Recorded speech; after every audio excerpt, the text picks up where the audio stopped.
उपयोजित इतिहास, इतिहास लेखन, पश्चिमी परंपरा। महत्वपूर्ण मुद्दे। इतिहास लेखन के उद्देश्य: भूतकालीन घटनाओं के बीच क्रमिक संगति बिठाना, संगति बिठाई गई घटनाओं का आकलन करना, ऐतिहासिक घटनाओं की जानकारी की जांच करना तथा संदेहात्मक बातों को हटाकर तथ्य की खोज करना।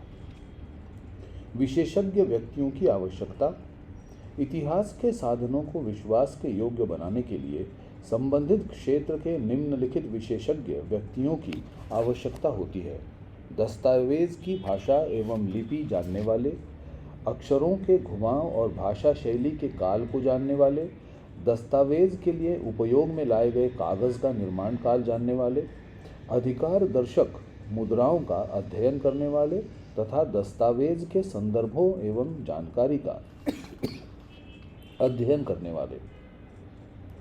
इतिहास अनुसंधान की पद्धति।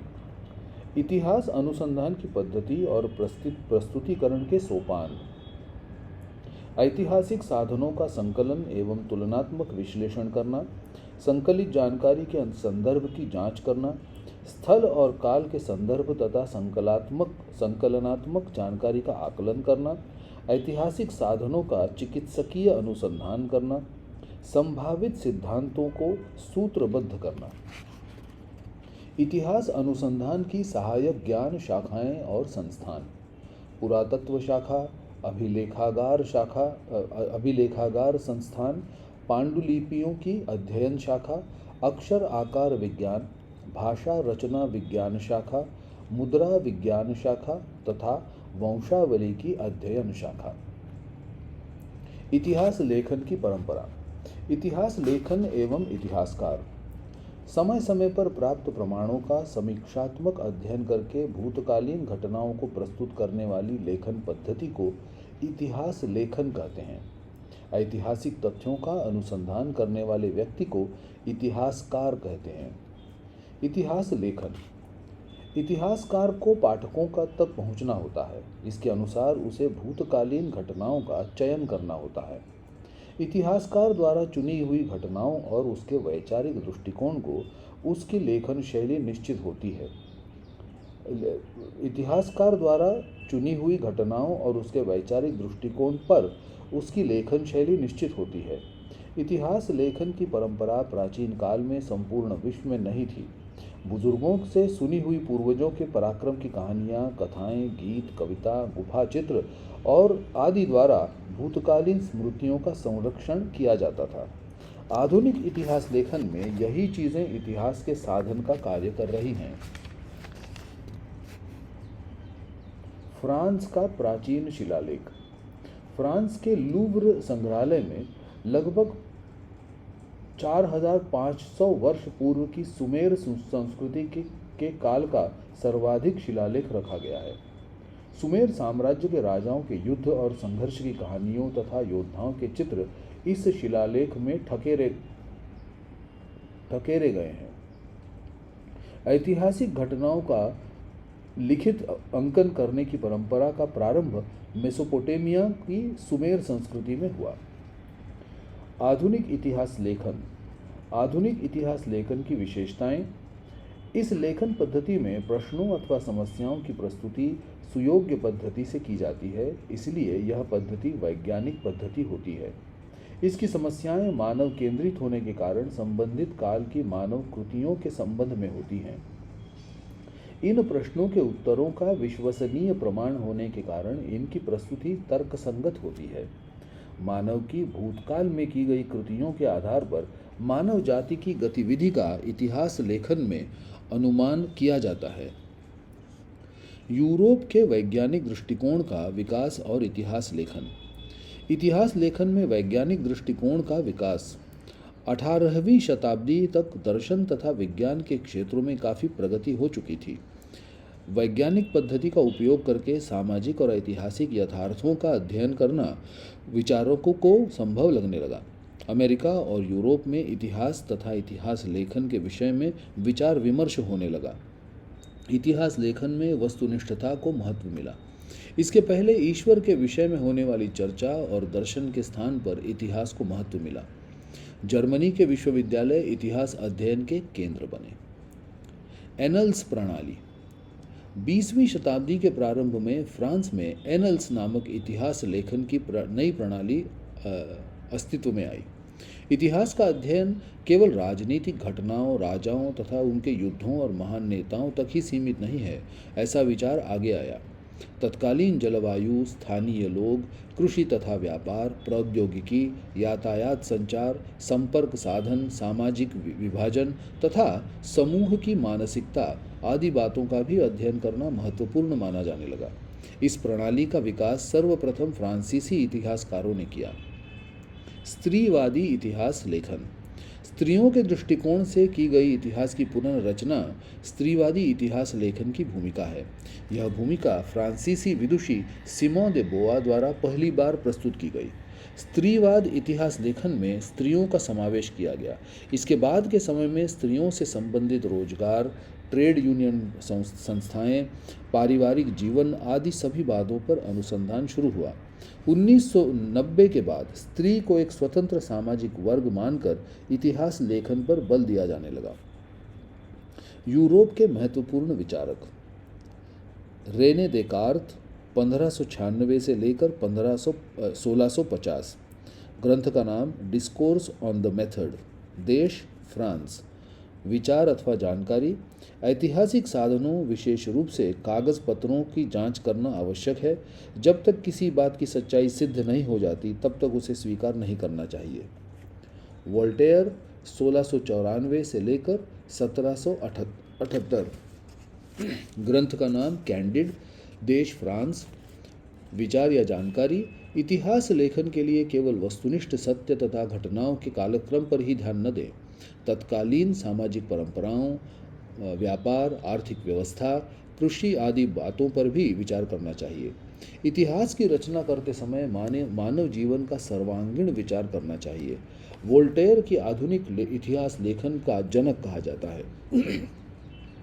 जॉर्ज विल्हेम फ्रेडरिक हेगेल 1770 से 1831। एनसाइक्लोपीडिया ऑफ फिलोसॉफिकल साइंसेस तथा रीजन इन हिस्ट्री। देश जर्मनी। विचार या जानकारी। ऐतिहासिक तथ्यों को तर्कसंगत पद्धति से प्रस्तुत करना चाहिए। इतिहास का घटनाक्रम प्रगति के सोपान दर्शाता है। इतिहासकार को समय समय पर उपलब्ध होने वाले प्रमाणों के अनुसार इतिहास की रचना में परिवर्तन होना स्वाभाविक है। किसी भी घटना के आकलन के लिए उसके दो विपरीत पक्षों पर विचार करके चर्चा के अंत में समन्वयात्मक तथा तथ्य प्रस्तुत करें। यह द्वंद्वात्मक भूमिका इन्होंने प्रस्तुत की। लियोपोल्ड फॉन रांके 1795 से 1886। ग्रंथों के नाम the theory and practice of history, the secret of world history. देश जर्मनी। इतिहास के अनुसंधान में मूल दस्तावेजों के आधार पर प्राप्त जानकारी सबसे महत्वपूर्ण होती है। ऐतिहासिक घटनाओं से संबंधित सभी कागज पत्रों को परख कर अनुसंधान करना चाहिए। इस अनुसंधान के कारण ही ऐतिहासिक सत्य तक पहुंचा जा सकता है। इतिहास लेखन की काल्पनिकता पर टिप्पणी की। इनकी 19वीं शताब्दी के इतिहास लेखन की पद्धति पर प्रभाव था। कार्ल मार्क्स 1818 से 1883। ग्रंथ का नाम दास कैपिटल। देश जर्मनी। इतिहास अमूर्त कल्पनाओं का न होकर सजीव मनुष्यों का होता है। अपनी मूलभूत आवश्यकताओं की पूर्ति हेतु उपलब्ध उत्पादन साधनों के स्वरूप तथा स्वामित्व पर व्यक्तियों के पारंपरिक संबंध निर्भर होते हैं। उत्पादन साधनों का वितरण सभी सामाजिक घटकों में समान मात्रा में न होने के कारण समाज में वर्ग संघर्ष होता है। उत्पादन साधनों पर अधिकार रखने वाला वर्ग अन्य वर्गों का आर्थिक शोषण करता है। माइकल फूको 1926 से 1984। Archaeology of knowledge. देश फ्रांस। कालक्रमानुसार इतिहास की अखंड रचना करने का त्रुटिपूर्ण मत प्रस्तुत किया।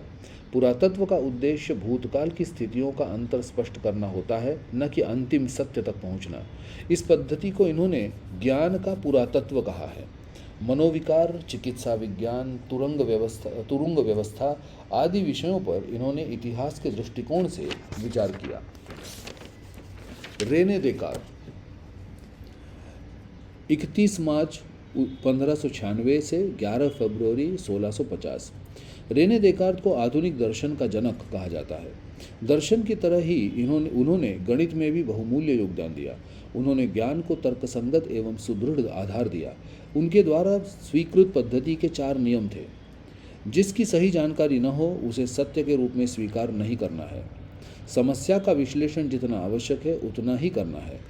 पहले छोटी समस्या, इसके बाद बड़ी समस्या पर विचार करना है और समस्या पर सर्वांगीण रूप से विचार विमर्श करना चाहिए। यही पद्धति आगे गणित भूमिति विषयों के उपयोग में लाई गई। एक माध्यम से दूसरे माध्यम में जाते समय प्रकाश की दिशा में होने वाले परिवर्तन के नियमों का गणितीय विश्लेषण उनका मौलिक अनुसंधान था।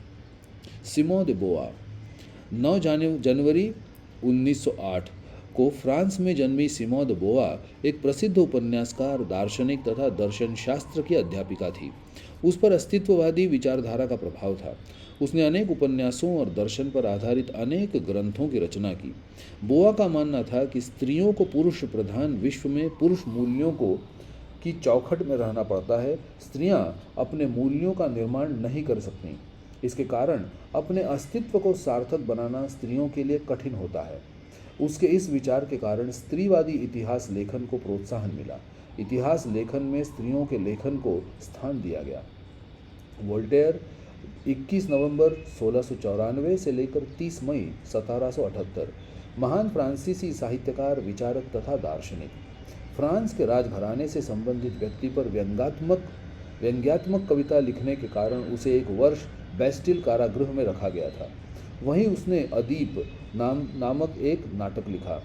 उसने आगे रंगभूमि पर बहुत कार्य किए। आगे चलकर उसे फ्रांस से बाहर निकाल दिया गया। वह इंग्लैंड गया। उसने शेक्सपियर के नाटकों का अध्ययन किया। उसने धार्मिक युद्धों का अंत करने वाले इंग्लैंड के राजा हेनरी चतुर्थ पर नाटक लिखा। आधुनिक दर्शन की नींव डालने में वोल्टेयर का बहुत बड़ा योगदान था। राजाओं और युद्ध तक इतिहास को सीमित करने की अपेक्षा उसने मानव मन, समाज और संस्कृति के अध्ययन को महत्व दिया। उसने अपने अनेक लेखों और ग्रंथों के माध्यम से धर्मगुरुओं, असत्य, अत्याचार आदि पर विरोधात्मक टिप्पणी लिखी। धार्मिक सहिष्णुता, भौतिक प्रगति तथा मानवाधिकारों की स्थापना के लिए उसने संघर्ष किया। उसने कई नाटक, इतिहास तथा दर्शन पर आधारित ग्रंथ, लेख और कथाएं लिखीं। फ्रांसीसी राज्य क्रांति लाने में उसके विचार प्रेरणादायी सिद्ध हुए। प्रश्नोत्तर। दिए गए विकल्पों में उचित विकल्प चुनकर कथन पूर्ण कीजिए। वोल्टेयर को आधुनिक इतिहास लेखन का जनक कहा जाता है। आर्कियोलॉजी ऑफ नॉलेज ग्रंथ माइकल फूको द्वारा लिखा गया है। इतिहास का आलोचनात्मक प्रस्तुतिकरण करने वाले अनुसंधानकर्ता को इतिहासकार कहते हैं।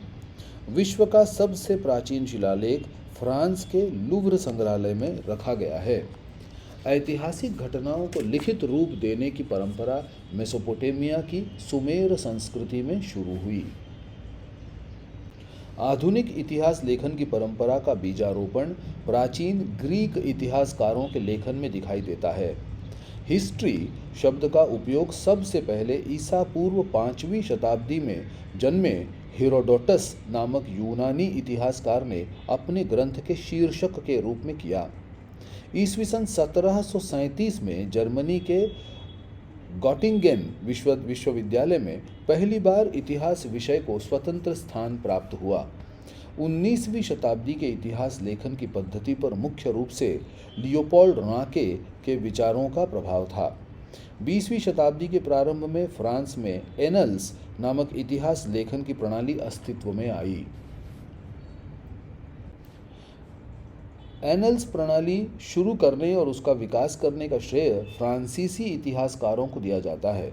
1990 के बाद स्त्री को एक स्वतंत्र सामाजिक वर्ग मानकर इतिहास लिखने पर बल दिया गया।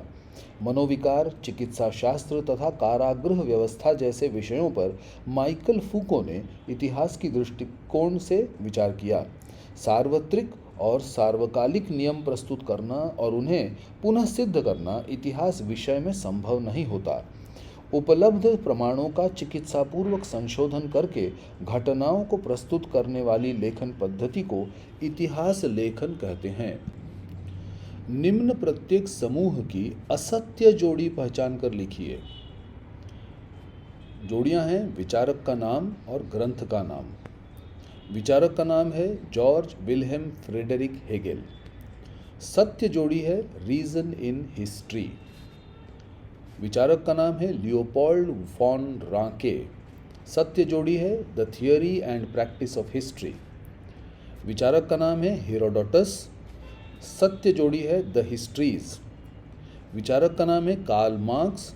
असत्य जोड़ी है डिस्कोर्स ऑन द मेथड। निम्न प्रत्येक समूह की असत्य जोड़ी पहचान कर लिखिए। एक तरफ है इतिहासकार, दूसरी तरफ है देश।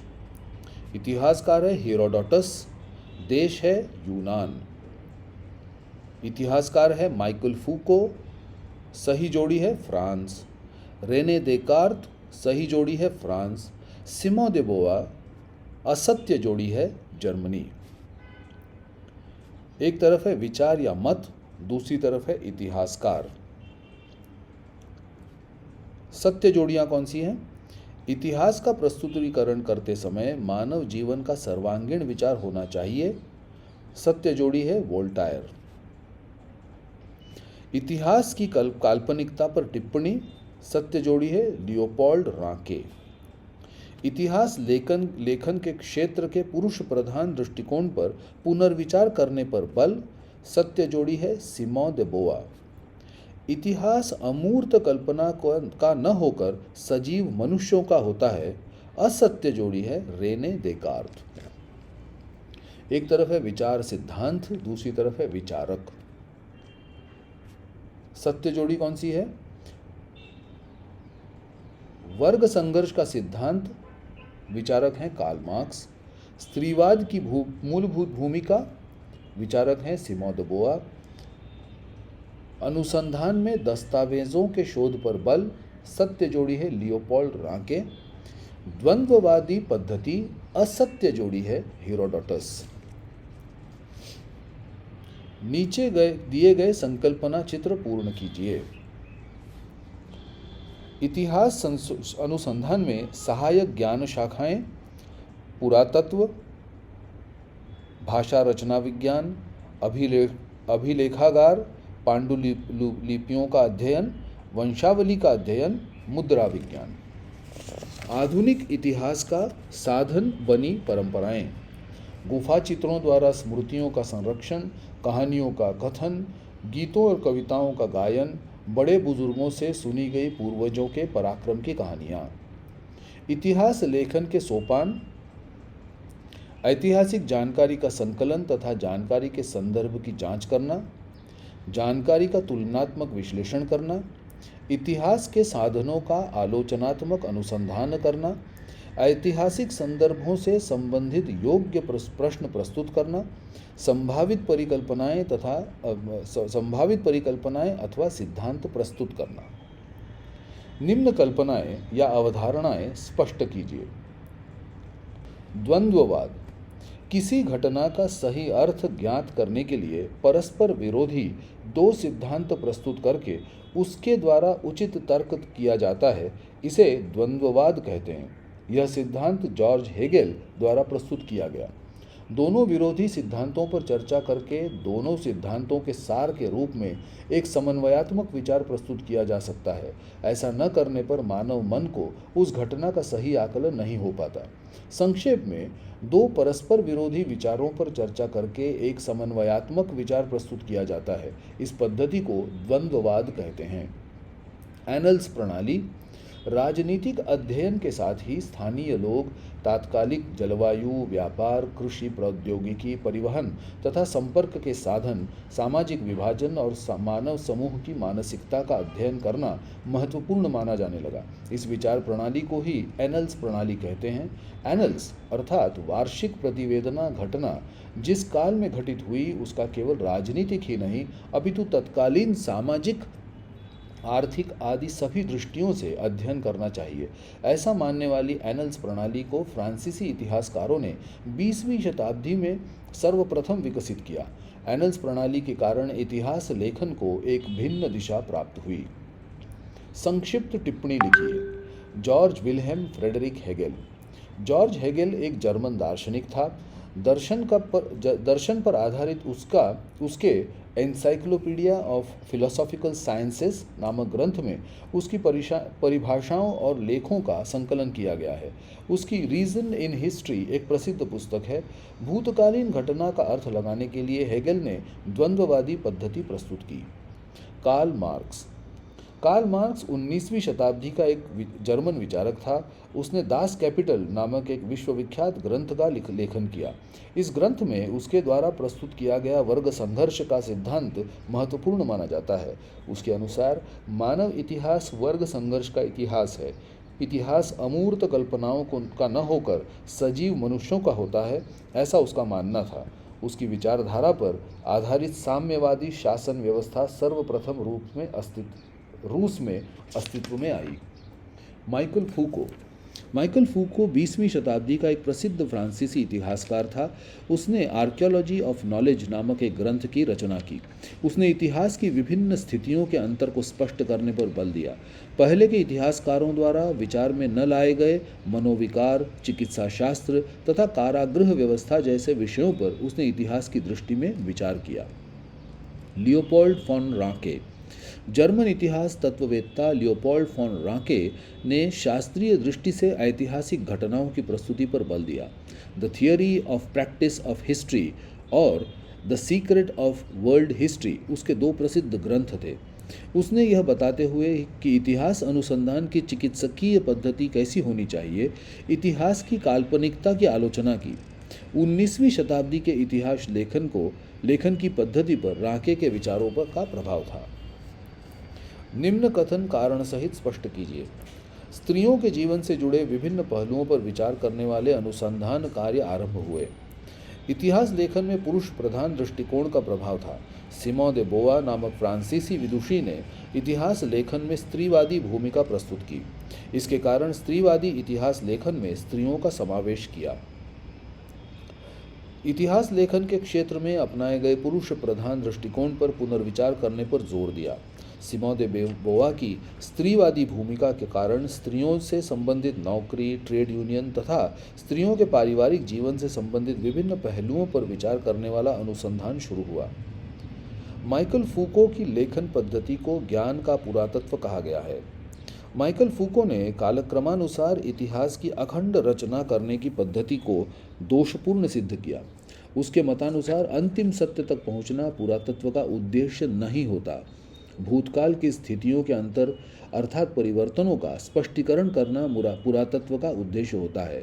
फूको ने ऐतिहासिक स्थितियों के अंतर के स्पष्टीकरण पर अधिक बल दिया, इसलिए उसने अपनी लेखन पद्धति को ज्ञान का पुरातत्व कहा है। इतिहास अनुसंधान में प्रायोगिक तथा निरीक्षण पद्धतियों का उपयोग नहीं किया जा सकता। वैज्ञानिक पद्धति में प्रयोग और निरीक्षण का उपयोग करके सार्वकालिक नियमों का निरूपण करना संभव होता है। इतिहास अनुसंधान की घटनाएं भूतकाल में घटित होती हैं।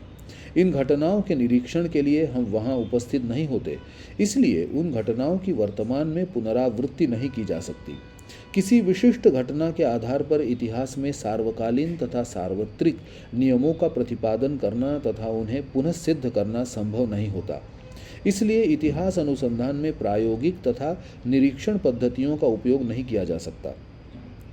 18वीं शताब्दी में इतिहास लेखन में वस्तुनिष्ठता को महत्व मिलता गया। 18वीं शताब्दी में यूरोप में दर्शन और विज्ञान के क्षेत्रों में बहुत प्रगति हुई, जिसके परिणाम स्वरूप वैज्ञानिक पद्धति का विकास हुआ। वैज्ञानिक पद्धति का उपयोग करके सामाजिक तथा ऐतिहासिक तथ्यों का भी अध्ययन करना संभव हुआ। इस तरह का विश्वास विचारकों को होने लगा। आगे चलकर यूरोप और अमेरिका में इतिहास तथा इतिहास लेखन के संबंध में बड़े पैमाने पर विचार विमर्श हुआ। इसलिए अतिरंजिता तथा अतिसादगी के छूट जाने से इतिहास लेखन में वस्तुनिष्ठता को महत्व मिलता गया। निम्न प्रश्नों में से प्रत्येक प्रश्न का उत्तर 25 से 30 शब्दों में लिखिए। इतिहास लेखन किसे कहते हैं? इतिहास लेखन में निम्नलिखित बातों का समावेश होता है: उपलब्ध ऐतिहासिक जानकारी का संकलन एवं विश्लेषण करना, उस जानकारी का स्थल एवं समय ज्ञात करके उसके संदर्भ में उचित प्रश्न तैयार करना, उपलब्ध जानकारी के संदर्भ की जांच करके चिकित्सकीय अनुसंधान करना। इस प्रकार की गई लेखन पद्धति को इतिहास लेखन कहते हैं। रेने देकार्त ने इतिहास के लेखन में किस विचार के प्रति आग्रह रखा? रेने देकार्त ने इतिहास लेखन में निम्नलिखित मत पर जोर दिया: जब तक किसी की बात की सत्यता निश्चित न हो जाए तब तक उसे स्वीकार नहीं करना चाहिए। किसी समस्या का विश्लेषण उतना ही करना चाहिए जितना आवश्यक हो। पहले छोटी समस्या, बाद में बड़ी समस्या, इस क्रम से विचार प्रस्तुत करना चाहिए। इसलिए इतिहास लेखन के उपयोग में लाए जाने वाले कागज पत्र जैसे ऐतिहासिक साधनों की विश्वसनीयता की जांच करनी चाहिए। वोल्टेयर को आधुनिक इतिहास लेखन का जनक क्यों कहा जाता है? वोल्टेयर के अनुसार इतिहास लेखन में इन बातों का विचार करना आवश्यक है: वस्तुनिष्ठ सत्य और घटनाओं का कालक्रम उचित होना चाहिए, तत्कालीन समाज की परंपरा, कृषि, व्यापार तथा आर्थिक व्यवस्था का विचार होना चाहिए। उसकी इस मान्यता के कारण यह एक नया विचार सामने आया कि इतिहास का निरूपण करते समय सर्वांगीण रूप से मानव जीवन पर विचार होना चाहिए। इसलिए वोल्टेयर को आधुनिक इतिहास लेखन का जनक कहा जाता है। इतिहास अनुसंधान के उद्देश्य लिखिए। इतिहास का अनुसंधान इन उद्देश्यों से किया जाता है: भूतकाल में घटित घटनाओं का आकलन करना, इन घटनाओं में क्रमिक संगति स्थापित करना, ऐतिहासिक घटनाओं की जानकारी की जांच करके उन घटनाओं को क्रमिक संगति में रखना, इन घटनाओं का गहन अध्ययन करके उसकी संदेहात्मक कल्पना को हटाकर तथ्य को सामने रखना। 18वीं शताब्दी में इतिहास लेखन में कौन से परिवर्तन हुए? 18वीं शताब्दी में इतिहास लेखन में निम्नलिखित परिवर्तन हुए। इतिहास लेखन में वैज्ञानिक पद्धति से ऐतिहासिक घटनाओं का अनुसंधान करने का प्रयास शुरू हुआ। इसके कारण इतिहास लेखन में वस्तुनिष्ठता का महत्व बढ़ता गया।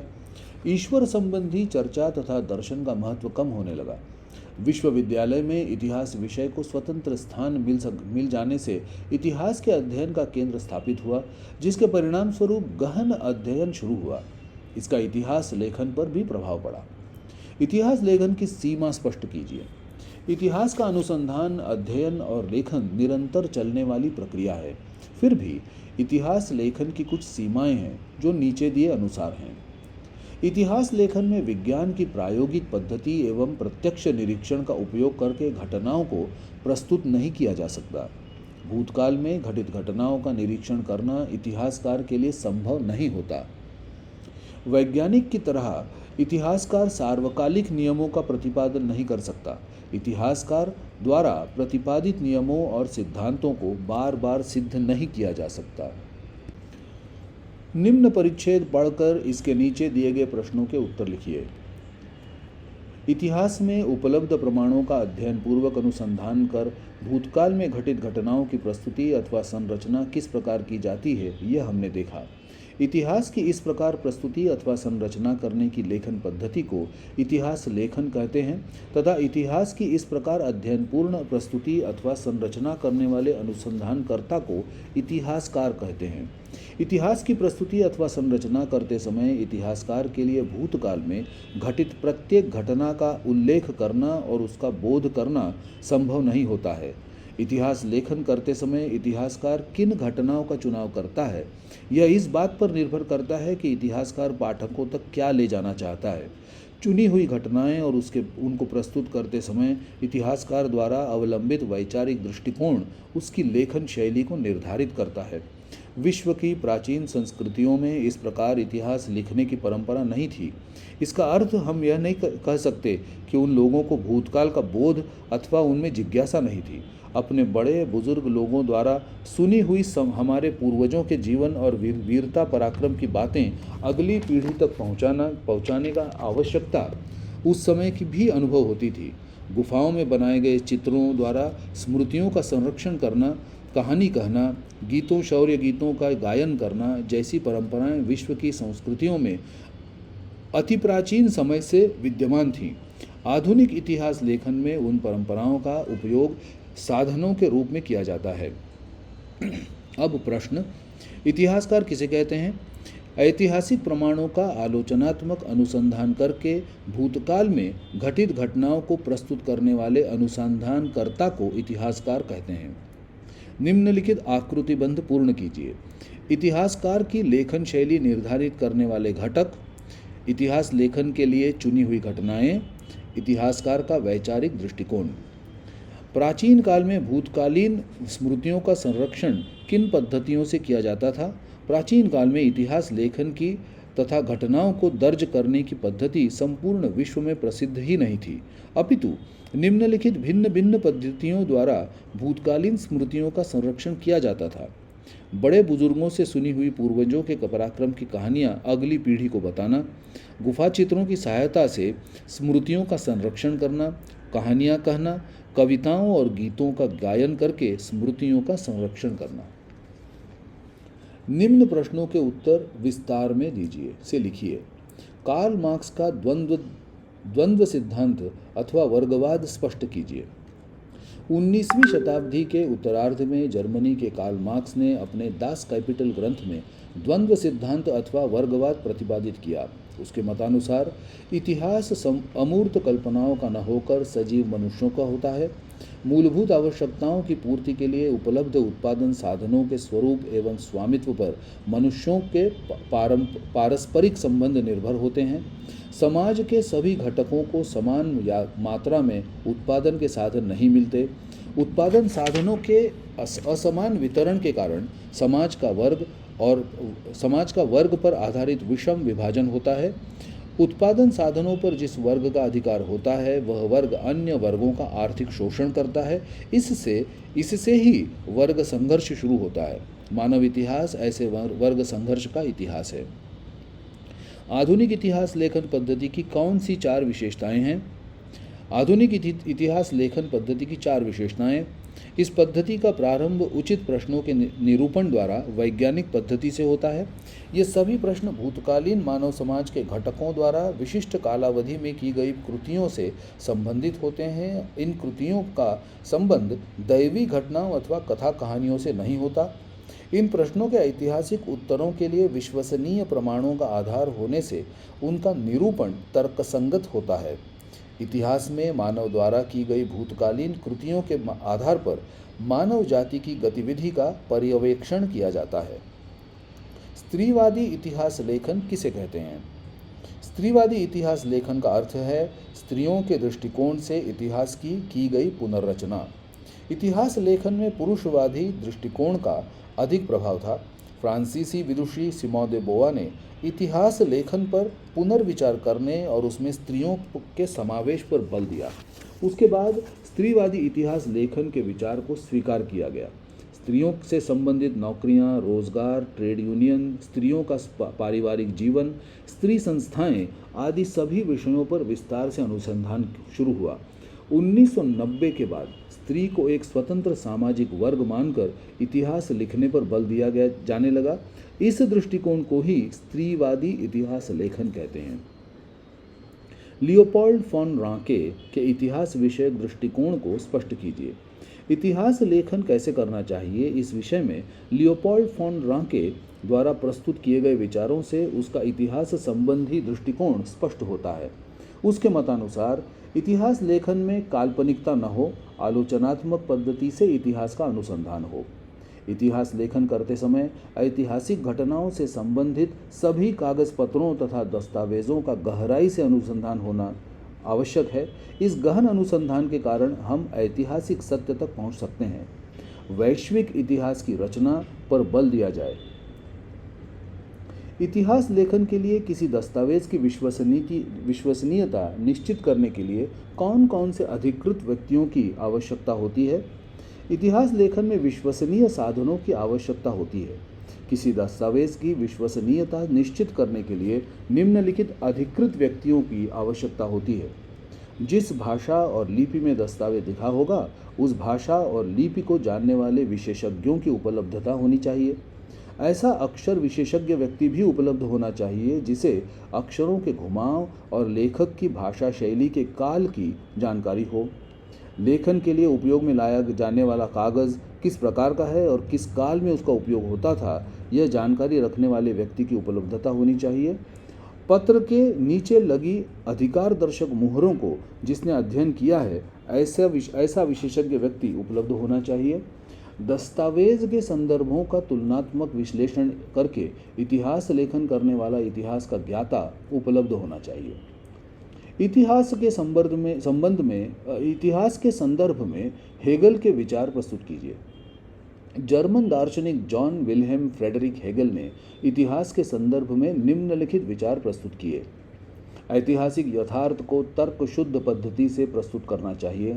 इतिहास का घटनाक्रम प्रगति के सोपानों को दर्शाता है। समय समय पर उपलब्ध होने वाले प्रमाणों के अनुसार इतिहास के घटना संबंधी प्रतिपादन का बदलते जाना स्वाभाविक है। इतिहास की किसी भी घटना का अर्थ स्थापित करने के लिए द्वंद्ववाद पद्धति से समन्वयात्मक विचार प्रस्तुत करना चाहिए। निम्न चित्र के शिलालेख का निरीक्षण करके इसके विषय में जानकारी दीजिए। उत्तर: विश्व का सबसे प्राचीन और लगभग 4500 वर्ष पहले का यह शिलालेख फ्रांस के लूव्र संग्रहालय में रखा गया है। इस शिलालेख में मेसोपोटामिया की सुमेर संस्कृति के राजाओं और 2 राजाओं के बीच हुए युद्धों का अंकन हुआ है। हाथ में ढाल और भाला लिए हुए सैनिकों की अनुशासित पंक्ति और उसका नेतृत्व करते सेनानी इस चित्र में दिखाई दे रहे हैं।